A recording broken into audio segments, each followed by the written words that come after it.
quelle merveille, quelle joie de revenir ici pour te raconter cette histoire. La cathédrale Notre-Dame de Paris, l'église la plus emblématique du monde, une église pleine d'histoire, une église incroyable. Peut-être, je dirais, l'une de mes préférées, sinon ma préférée.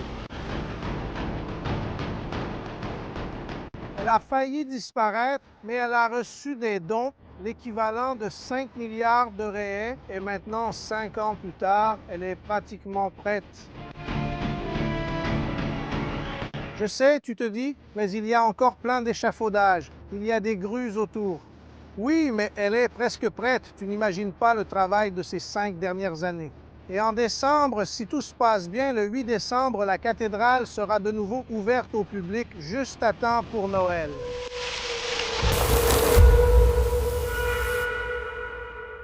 Et regarde comme c'est beau, même la flèche, cette structure pointue, qui, comme son nom l'indique, est la partie la plus haute de l'église, est déjà en place, elle est déjà de retour. En fait, il n'est pas vraiment de retour parce qu'il a été entièrement refait. Tu te souviens de ce qui s'est passé le jour de l'incendie? Quelle scène triste, n'est-ce pas? Le monde entier a regardé le moment où il se consumait et s'effondrait en flammes.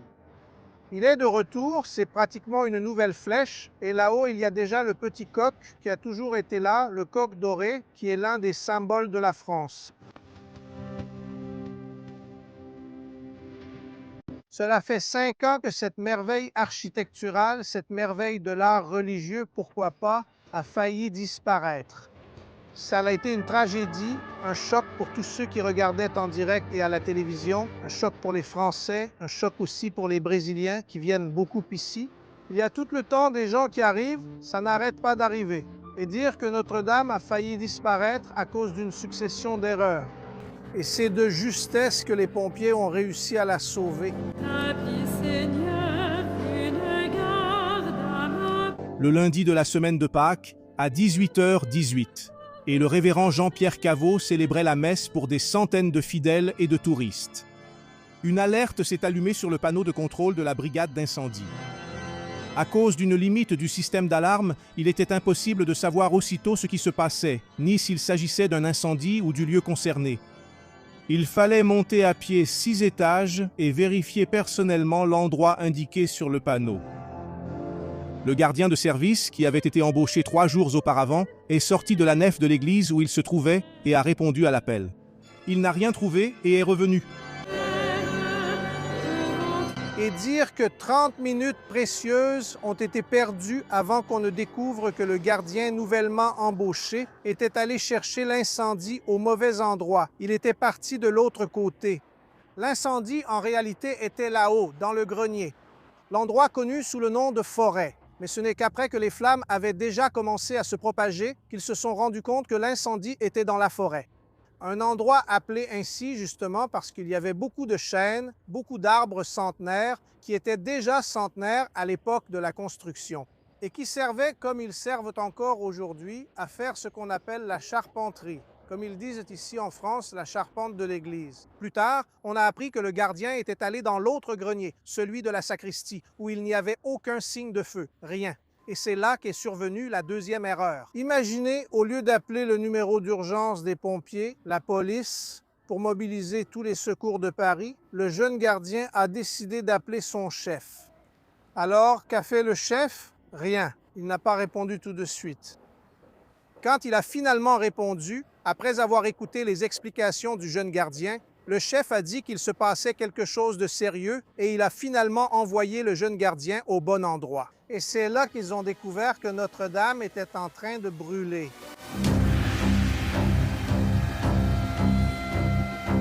Une enquête du journal américain New York Times a conclu que les administrateurs de la cathédrale Notre-Dame ont commis une série d'erreurs au cours des dernières années, en particulier en ce qui concerne la sécurité.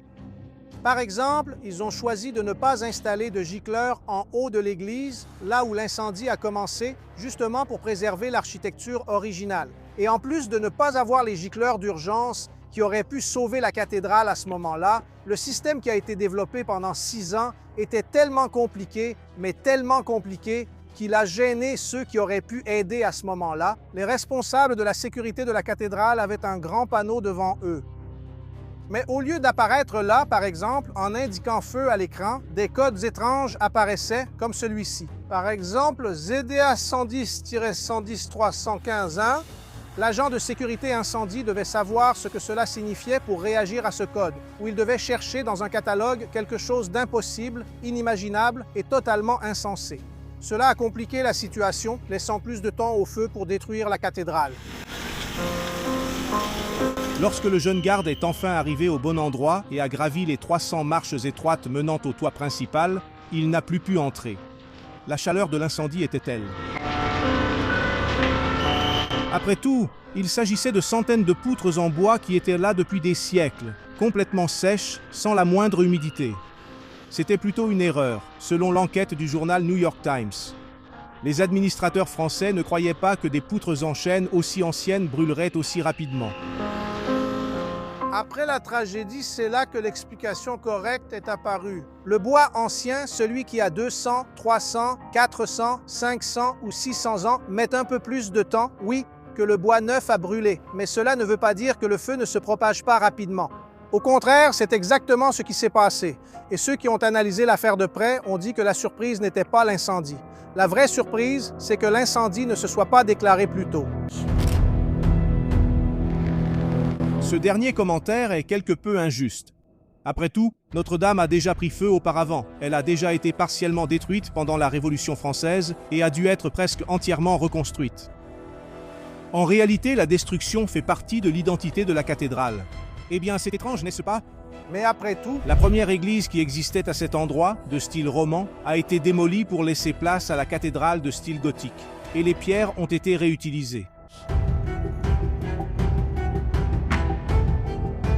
La cause du dernier incendie n'a toujours pas été découverte. Les deux hypothèses sont un mégot de cigarette jeté ou un court-circuit. Pour se faire une idée de la taille et de la quantité des poutres en bois, regardez ces images des menuisiers qui travaillent à la rénovation. La structure est en train d'être reconstruite avec des poutres en chêne neuf provenant de plus de 1000 arbres, selon le même projet et en utilisant les mêmes outils qu'à l'époque médiévale.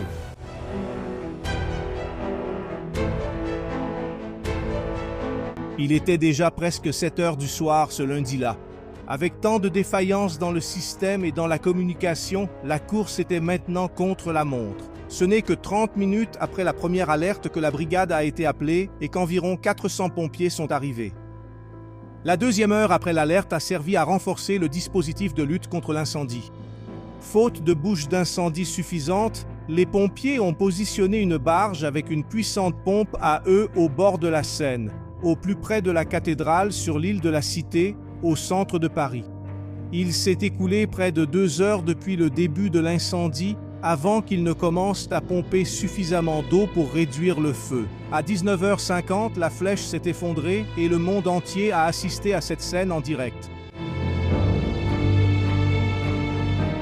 En voyant cette image, tu pourrais en douter, mais rien que cette structure pesait 750 tonnes. Dieu te... Jusqu'à aujourd'hui, on essaie de comprendre et on se pose la question. Est-ce que les pompiers se sont trompés? N'auraient-ils pas pu utiliser d'autres techniques pour combattre cet incendie gigantesque? N'auraient-ils pas pu agir plus vite? Peut-être même en utilisant ces immenses hélicoptères qui transportent de l'eau et la déversent sur l'incendie. Pourquoi n'ont-ils pas fait cela? En réalité, non. Ces hélicoptères auraient été une tragédie ici, car le poids de l'eau déversée d'en haut sur le sommet de l'église aurait eu un effet dévastateur. Imaginez une structure de plus de 8 siècles qui pèse déjà 750 tonnes à elle seule, recevant encore d'autres tonnes. Cela aurait été une tragédie. Les pompiers ont bien agi. Il y avait aussi un autre problème ici. Regarde bien toutes les structures de cette église, comme elles sont faites de pierres très anciennes. Si tu refroidis rapidement une pierre comme celle-ci après qu'elle ait été dans le feu, elle peut se fissurer immédiatement. Il ne pouvait donc pas refroidir l'église soudainement. Un obstacle de plus. On ne pouvait pas diriger les lances à eau de l'extérieur vers l'intérieur, comme on le fait lors d'un incendie normal, où l'essentiel est de sauver des vies et il importe peu de préserver la structure ou les objets à l'intérieur. Ce n'était pas le cas ici, n'est-ce pas? Parmi les innombrables trésors conservés à Notre-Dame, Il y avait même ce que la tradition appelle la couronne d'épines que Jésus-Christ aurait portée le jour de la crucifixion, ainsi qu'un morceau de la Sainte Croix.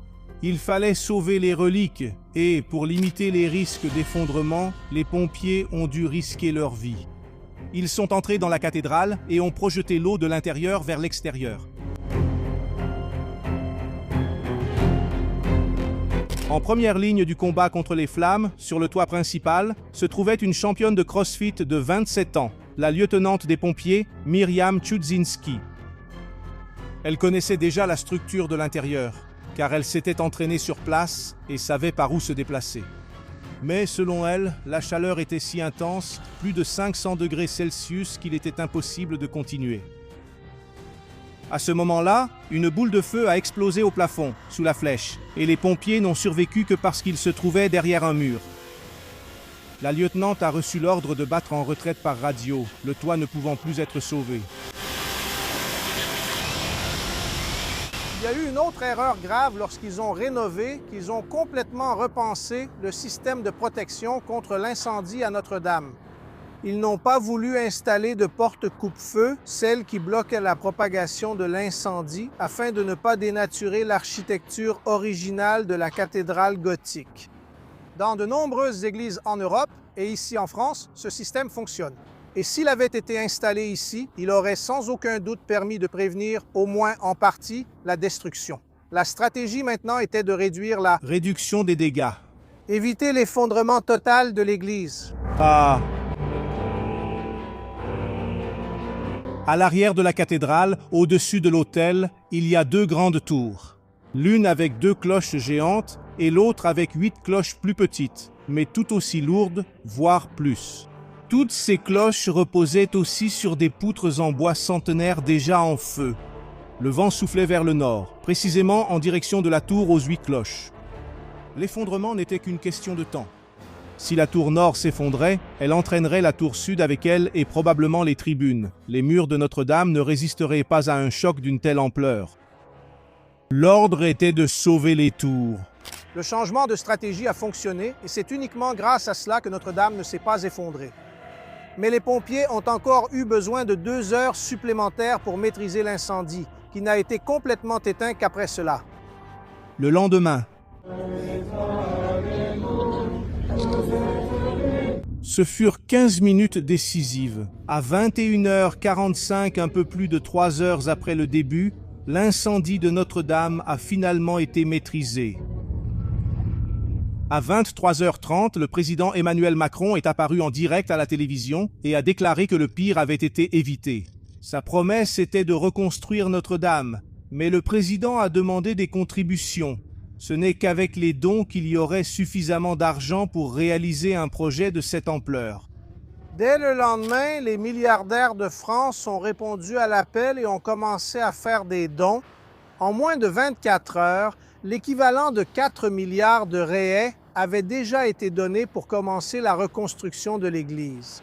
Les 2 familles les plus riches de France, les Arnault, de l'Empire de la mode et des boissons Louis Vuitton, et les Bettencourt, des cosmétiques L'Oréal, ont chacune donné 200 millions d'euros. Jusqu'à aujourd'hui, les Français ont recueilli environ 1 milliard d'euros, c'est-à-dire plus de 5 milliards de réais. La rénovation est presque entièrement financée par ces dons. Et même avec toute la structure et les ressources, le travail est immense et 5 ans se sont déjà écoulés. La promesse de rouvrir Notre-Dame à temps pour les Jeux Olympiques n'a pas été tenue.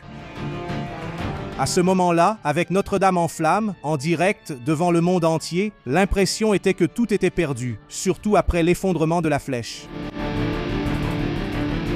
Avec cette tragédie, qu'adviendrait-il des innombrables reliques et œuvres d'art conservées au cours de 850 ans d'histoire et qui avaient survécu jusque-là, même après 2 guerres mondiales, et de la Révolution française? L'une des bonnes surprises, une fois la poussière retombée, fut que presque tout avait été sauvé. Parmi d'autres reliques, la couronne d'épines que la tradition dit avoir été portée par Jésus a échappé indemne et est maintenant conservée sous haute sécurité au musée du Louvre. La tunique de Saint Louis, le saint qui fut aussi le roi Louis IX de France au XIIIe siècle, a également été sauvée. C'est Saint Louis lui-même qui a apporté la couronne d'épines de Jésus à Paris et il portait cette tunique lors de la cérémonie de présentation de la relique. 3 grandes rosaces, comme on appelle ces ensembles de vitraux ronds, ont également échappé au désastre. À l'extrémité nord se trouve la seule rosace entièrement d'origine, avec tous ses vitraux du XIIIe siècle. Au centre, une image de Notre-Dame portant l'enfant Jésus, entouré de 16 prophètes. La rosace du portail sud, qui a été restaurée au fil des siècles, est également due à Saint Louis qui en a passé la commande. Elle mesure 13 mètres de diamètre. L'orgue de l'église, fabriqué en métal, n'a pas fondu et n'a subi que de légers dommages à cause de l'eau que les pompiers ont dû y déverser. Merci.